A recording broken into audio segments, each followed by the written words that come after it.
Hey guys, today we're taking a look at the test server updates for June 26th and July the 2nd.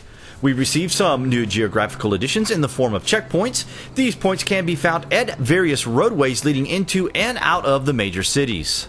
Some of these points consist of road monitors, while others are observation and surveillance areas. We know that at some point we'll be able to make sandbags, but I'm also hoping that we'll be able to make HESCO bags, as we see here at this particular checkpoint. A significant change in this geographical addition was that of Camp Bastion along Governor's Way. This shot shows the preliminary construction as the installation engineers are preparing to set up for it. After the July 3rd update, we can now see the base has been implemented with various structures, turning it into a completed base with sectional divisions based on each structure's purpose. Camp Bastion now consists of newly introduced structures, particularly the military tents.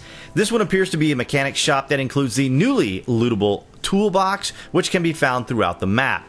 Some of the tents consist of bunk rooms, which allows you a number of selecting resting areas and refuge from the rain. While others not only have bunks, but also lootable locker rooms, which expands the loot you typically find at the fire station, dam, or Pleasant Valley police station. Here we see a communal gathering area with picnic tables and barbecue grill. In these tents we find bunk rooms with a number of different storage containers.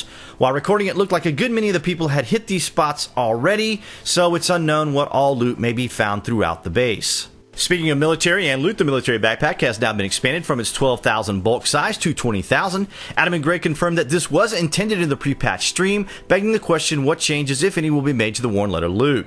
The latest updates have introduced us to weather and some additional graphic detail levels. During this recording, I have my settings on high, and the level of detail really pops, as we can see here on this brickwork and shingles of this house. And I really enjoyed this amazing looking stonework along with the details in this wooden balcony as the crack of dawn sunrise is appearing in the background. This sunrise is complemented with the breeze blowing in the trees to give us vibrancy and motion, making the environment feel alive. Daylight combined with a light fog and wind makes these dramatic God ray beams through the trees. Night has had some subtle changes made to it, particularly this contrasted saturation while indoors. Fog at night really adds a new level of immersion and breathes a little more life into the nighttime experience. I really enjoy the glowing halo accent that was surrounding the full moon. Driving in the fog is going to present levels of limited view, but also provide a nice seamless cover. Nighttime without the fog seems to have a lot more crispness and clarity to it. Also worth mentioning, I really like the detail of vehicle lighting, as its throw when you see it on the ground is intermingling nicely in the environment. Overall, the weather effects are a great addition to the environment, and I'm looking forward to seeing seasons as shown in the recent pre-patch stream. We have some reticle changes to the bow, as we see here with this dash dot design. It's currently only visible in first person, as third person defaults back to the single dot design. The new reticle for grenades and Molotov cocktails has these two 40-degree angle looking designs, which is quite unique. And just in time for our American celebration of Independence Day this July 4th, we have the parachute flare. I can't quite capture the awesomeness in words.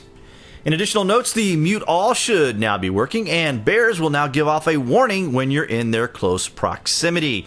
Be sure to check your account inventory for the new Vigilante crate.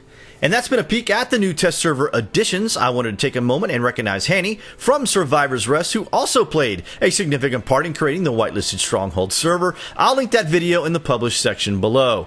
Thanks for watching. Share this on your favorite media sites, and be sure you're subscribed for all the latest news from H1Z1.